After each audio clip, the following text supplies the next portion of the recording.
कैसे हैं प्यारे विद्यार्थियों। आशा करते हैं कि रोज की तरह आज भी आप क्या होंगे, स्वस्थ होंगे और अपनी पढ़ाई में पूरी तरह से क्या होंगे, लगे होंगे। बोर्ड की परीक्षा सर पे है, जिसका भली भांति आपको ज्ञान होगा। बोर्ड की परीक्षा की दृष्टि से आप यथासंभव अधिक से अधिक समय क्या करते होंगे, पढ़ रहे होंगे। ये देखिए सबसे गोल्डन टाइम है। इस टाइम का आप उपयोग करें, सही उपयोग करें। सही उपयोग करेंगे, पूरी लाइफ आपकी ये जो बोर्ड की परीक्षा है पूरी लाइफ आपकी बना देगी। अगर मार्क्स आपके अच्छे आते हैं, आपकी तैयारी अच्छी होती है, तो जो आपका रिजल्ट आएगा, रिजल्ट बहुत ही बढ़िया बनेगा। अब जब रिजल्ट बढ़िया बनेगा तो आपका एक फाउंडेशन बहुत बढ़िया बन जाएगा। तो इस फाउंडेशन को मजबूत करें, अधिक से अधिक समय क्या करें, आप लोग पढ़ाई पर ही ध्यान दें। चलिए ठीक है, आज हम लोग क्या करते हैं, कक्षा 12 का देखते हैं। एक इंपॉर्टेंट टॉपिक है अपवाह वेग, या इसको अनुगमन वेग भी कहते हैं। किसी किसी किताब में इसको अनुगमन वेग लिखा गया। अनुगमन वेग, अनुगमन वेग कहा जाता है ना, अनुगमन वेग। अनुगमन वेग या ड्रिफ्ट वेलोसिटी इसको कहा जाता है।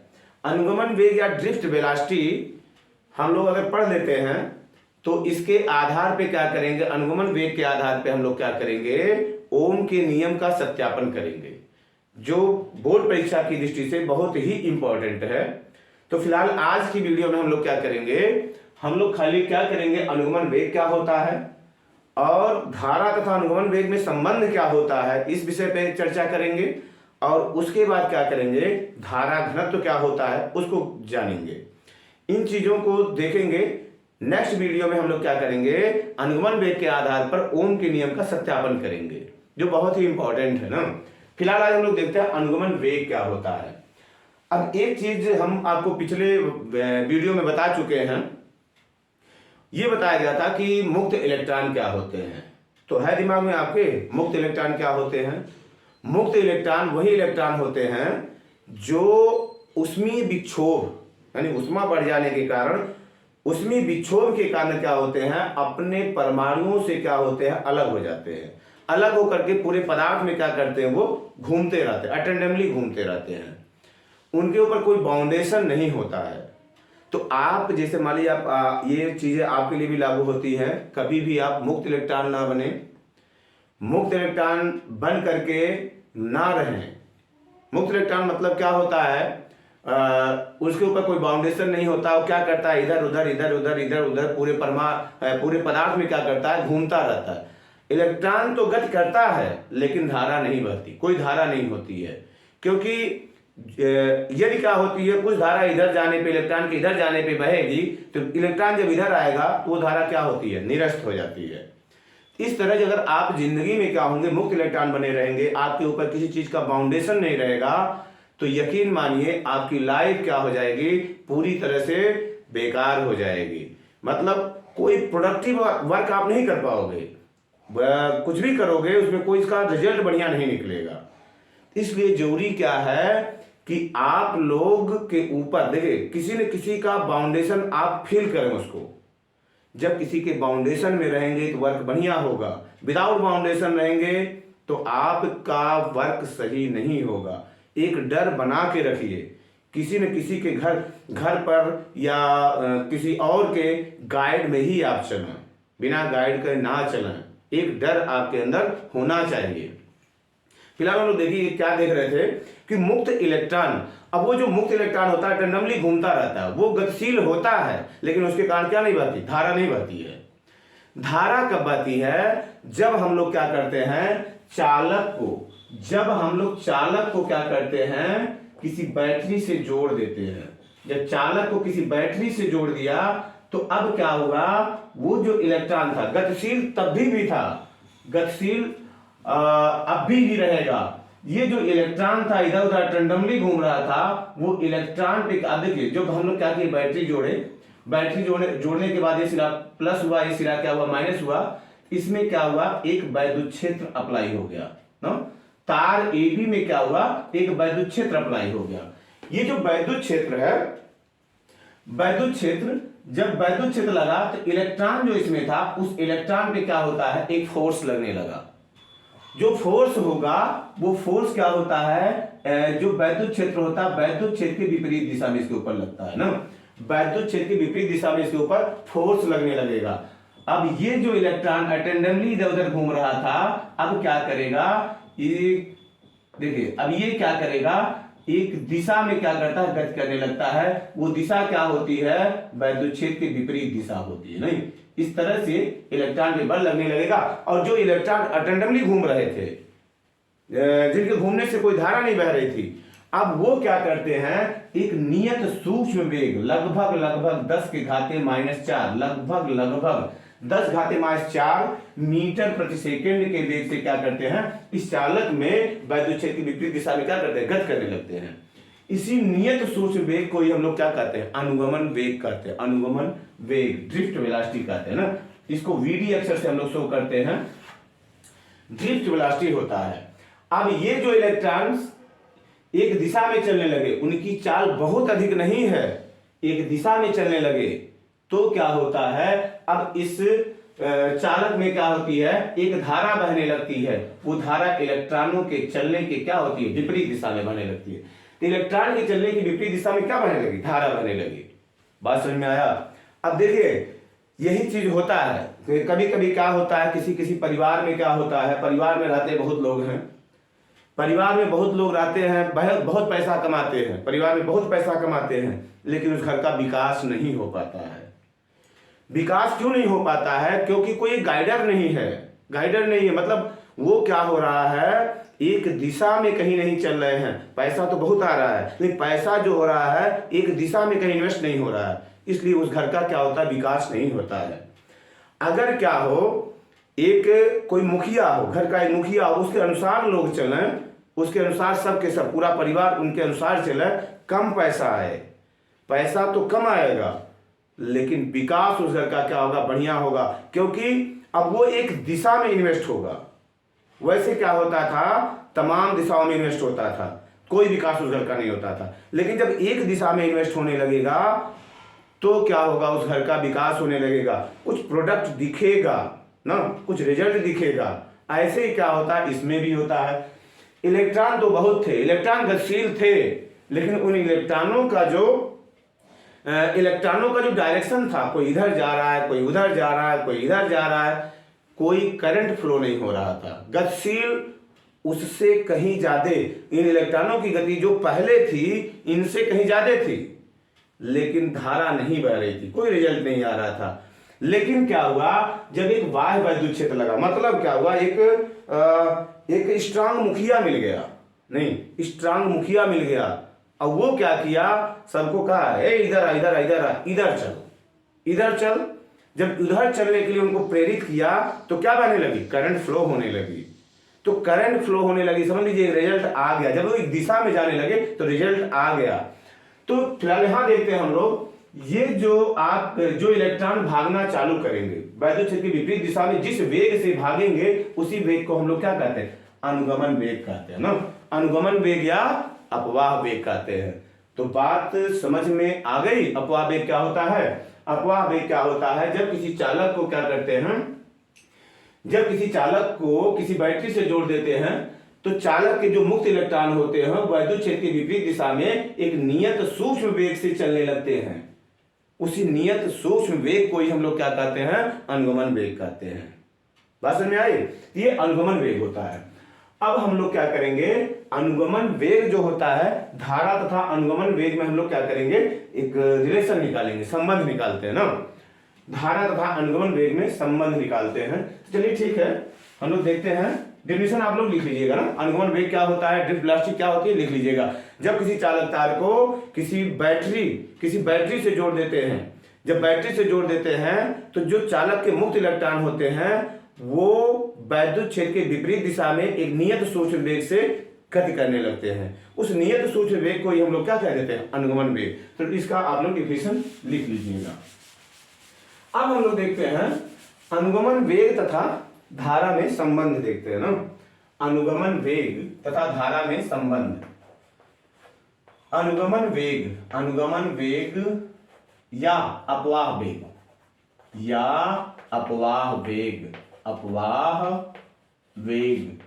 अनुगमन वेग तथा अपवाह वेग या अपवाह वेग में संबंध हम लोग देखेंगे। संबंध क्या हो जाएगा, देखिए इसमें संबंध, अनुगमन वेग या अपवाह वेग में संबंध, रिलेशन हमको निकालना है आई और वीडी में ना, आई एंड वीडी में रिलेशन, देखना हमको। अब देखो आई और वीडी में रिलेशन हमको कैसे निकालना है, हम लोग मान लेते हैं कोई चालक है, यहाँ पे कोई चालक है इस तरह से। ये जो चालक है, चालक के अनुप्रस्थ काट का क्षेत्रफल, इसके माने इसका जो क्षेत्रफल है, अनुप्रस्थ काट माने चालक को ऐसे काट दिया गया कि ये जो क्षेत्रफल बनेगा, चालक के अनुप्रस्थ काट का क्षेत्रफल कितना है, ए है। चालक देखो अभी हम थोड़ा सा लिख देते, इसको क्या किया हम लोग, क्या किए पहले जो इसके मुक्त इलेक्ट्रॉन थे रैंडमली घूम रहे थे, जब इसको हम लोग क्या किए, बैटरी से जोड़ दिए, इस तरह से बैटरी से जोड़े जब इसको, तो ये इलेक्ट्रॉन क्या किए, वैद्युत क्षेत्र इधर स्थापित हुआ, ये प्लस सिरा हुआ, ये क्या हुआ माइनस हुआ, वैद्युत क्षेत्र इधर स्थापित हुआ। इसके जो मुक्त इलेक्ट्रॉन थे, मुक्त इलेक्ट्रॉन क्या किए, वैद्युत क्षेत्र के विपरीत दिशा में अनुगमन वेग से ड्रिफ्ट वेलोसिटी से चलने लगे ना, इस तरह से ये चलने लगे, इस तरह से ये चलने लगे ना, बात समझ में आया, इस तरह से ये चलने लगे ना, इस तरह से भागने लगे ये। तो मान लेते हैं, यहां मानते हैं हम लोग, माना चालक के अनुप्रस्थ काट का क्षेत्रफल, माना चालक के अनुप्रस्थ काट का क्षेत्रफल, अनुप्रस्थ काट का क्षेत्रफल कितना है, अनुप्रस्थ काट का क्षेत्रफल कितना है, ए है, तथा चालक के एकांक लंबाई में, एकांक आयतन में, एकांक आयतन माने एक मात्रक आयतन में नहीं, तथा चालक के एकांक आयतन में, तथा चालक के एकांक आयतन में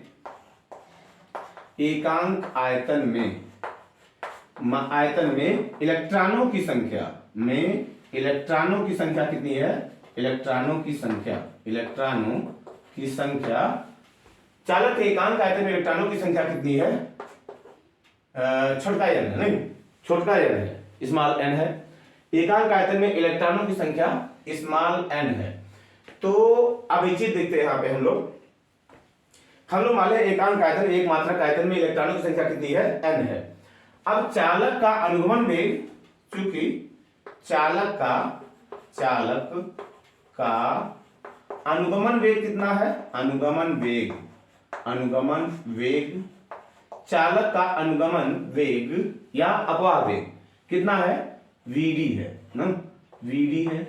अब देखो वीडी का मतलब क्या होता है, अगर मान लो ये कहा जाए कि एक मोटर है, एक मोटर क्या कर रहा है, 3 मीटर प्रति सेकंड की चाल से चल रहा है, 3 मीटर प्रति सेकंड की चाल से चल रहा है, इसका मतलब क्या हुआ, 1 सेकंड में कितना जा रहा है वो, 1 सेकंड में जा रहा है 3 मीटर ना, 3 मीटर जा रहा है। अगर वेग दिया 3 मीटर प्रति सेकंड ना, तब वो क्या हो रहा है, 1 सेकंड में कितना जा रहा है, 3 मीटर जा रहा है।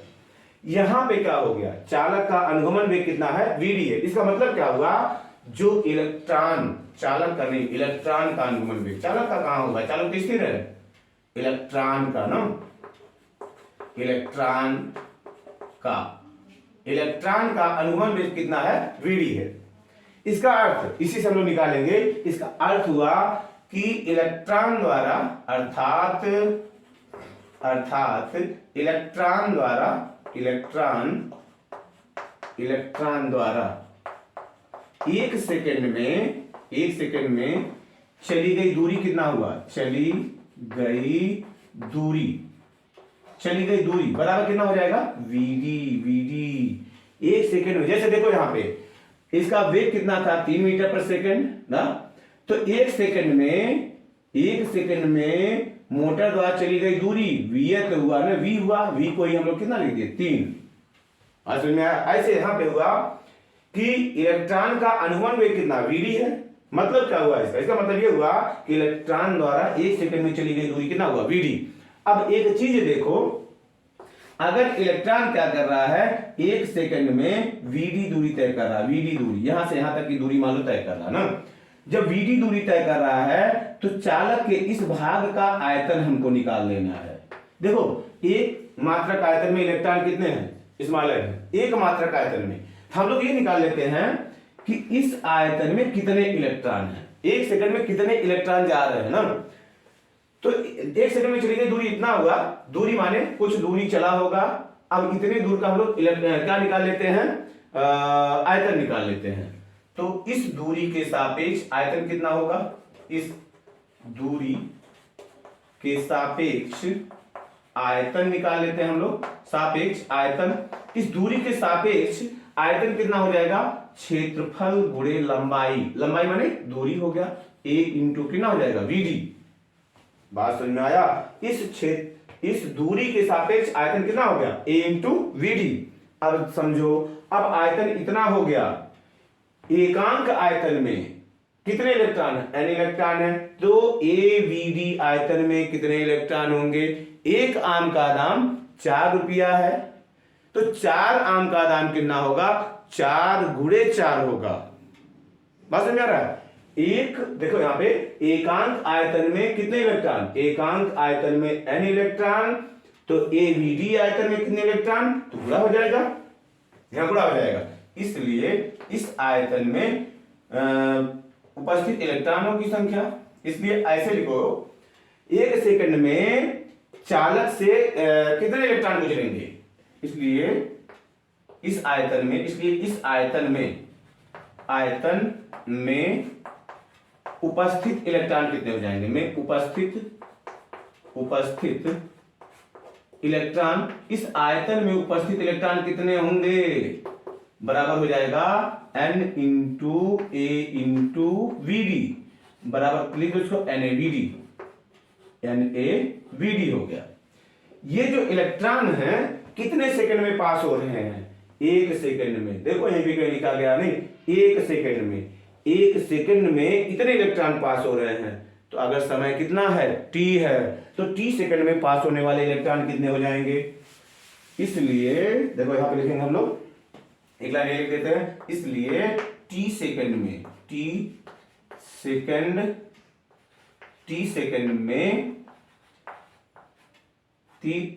में अनुप्रस्थ क्षेत्रफल से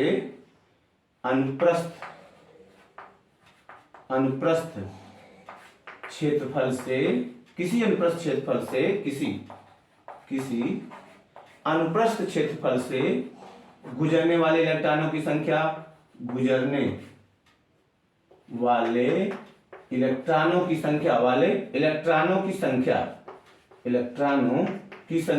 अब ध्यान दो यहाँ पे, इलेक्ट्रॉनों की संख्या एक सेकंड में इतने हो रहे हैं ना, एक सेकंड में इतने, तो t सेकंड में कितने हो गए, ये बराबर हो जाएगा NaVD इंटू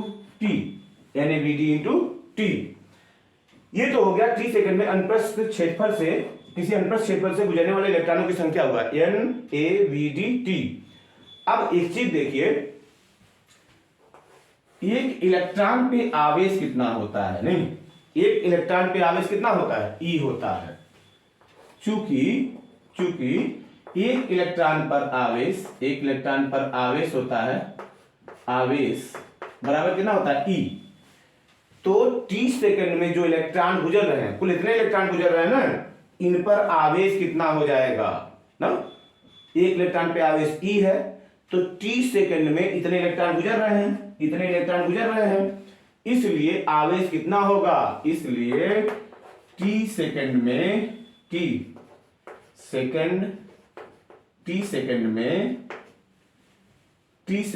गुजरने वाला आवेश, यहां तो इलेक्ट्रॉनों की संख्या है, t सेकंड में किसी क्षेत्रफल से गुजरने वाला आवेश, किसी क्षेत्रफल से गुजरने वाला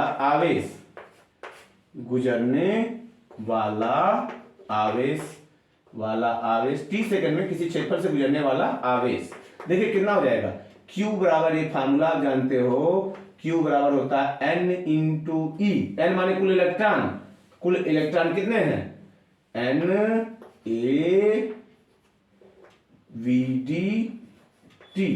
कितने इलेक्ट्रॉन हैं, और एक इलेक्ट्रॉन पे आवेश, देखो क्या होता है, q बराबर Na होता है, q बराबर कितना होता है, Na, जितने इलेक्ट्रॉन होते हैं हम लोग q बराबर Na लिखते हैं, तो कुल इलेक्ट्रॉन संख्या कितनी है, NaVD है, तो यहां हो जाएगा NaVD कुल इलेक्ट्रॉन संख्या इंटू E हो जाएगा, E। अब देखो जो धारा बहेगी, अब टी सेकंड में धारा कितनी बहेगी, टी सेकंड में, इसलिए चालक से इसलिए चालक से टी सेकंड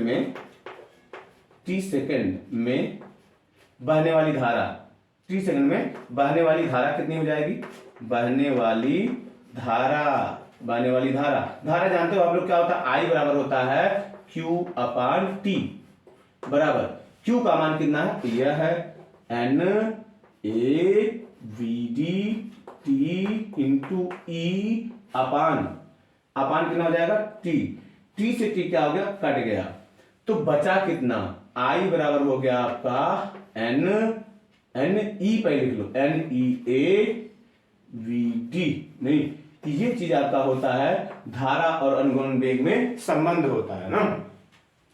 तो आशा करता हूं कि ये जो ड्राइवेशन है आपके समझ में आ गया होगा। ये ड्राइवेशन अगर आप समझे रहेंगे सही से, तब हम लोग क्या कर सकते हैं, अनुगमन वेग के आधार पर ओम के नियम का सत्यापन कर सकते हैं ना। तो इसको क्या करेंगे, आप रिवाइज कर लेंगे, थोड़ा रिवाइज कर लेंगे तो काम आपका ज्यादा आसान हो जाएगा। तो इसका स्क्रीनशॉट लीजिए, हम चलते हैं धारा घनत्व में। नहीं, धारा घनत्व क्या होता है, धारा घनत्व किसे कहते हैं, अब इसको मिटाते हैं हम। धारा घनत्व देखिए क्या होता है,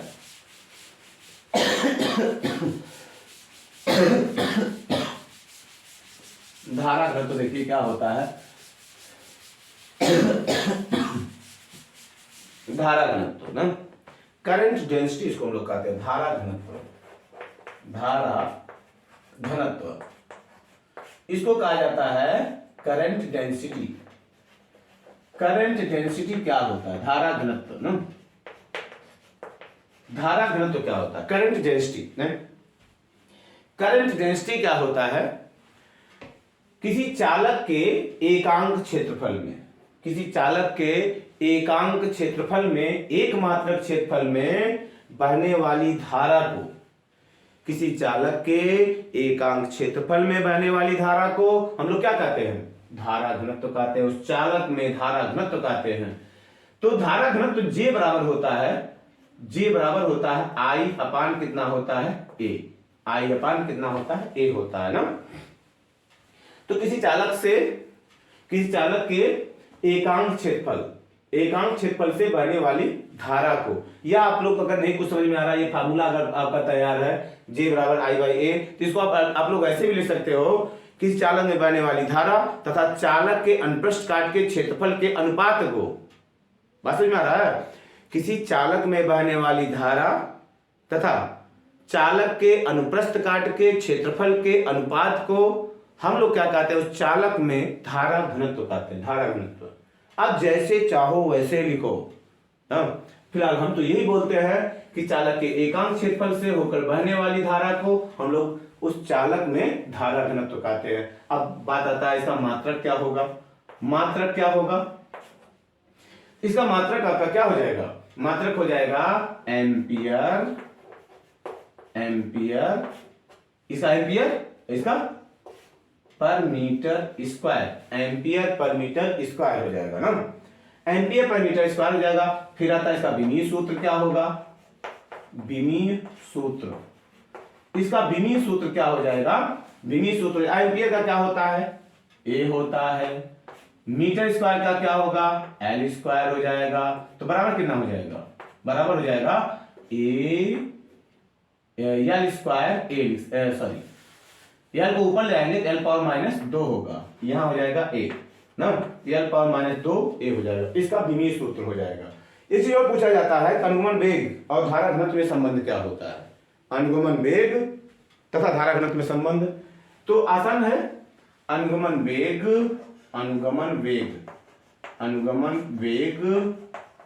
तथा धारा घनत्व में संबंध, धारा घनत्व, अनुगमन वेग तथा धारा घनत्व में संबंध, अनुगमन वेग तथा धारा घनत्व में संबंध, रिलेशन बिटवीन क्या, current density and drift velocity, नहीं अनुगमन वेग या अपवाह वेग ना, अपवाह वेग के नाम से ज्यादा पूछा जाता है। तो इनमें संबंध हमको क्या निकालना है, अब चूंकि आप जानते हो जे बराबर होता है, जे बराबर कितना होता है, आई बाई ए, ये तो होता है ना, आई बटे ए। अभी आई का मान हम लोग क्या निकाले हैं, धारा और अनुगमन वेग में संबंध निकाले हैं, आई बराबर N E A V D, N E A V D, यानी ये वी डी अपान कितना हो जाएगा, ए से ए क्या हो जाएगा, ले ए से ए क्या हो जाएगा, कट जाएगा ना, तो बचा क्या, जे बराबर हो जाएगा एन ई वी डी, यानी वी डी बचेगा ना, जे बराबर एन ई वी डी हो जाएगा। तो इस तरह से क्या हुआ, आपका ये पोर्शन खत्म हुआ। जो अगला वीडियो आएगा, अगले वीडियो में हम लोग पढ़ा जाएगा कि अनुगमन वेग या अपवाह वेग के आधार पर ओम के नियम का सत्यापन कैसे होता है।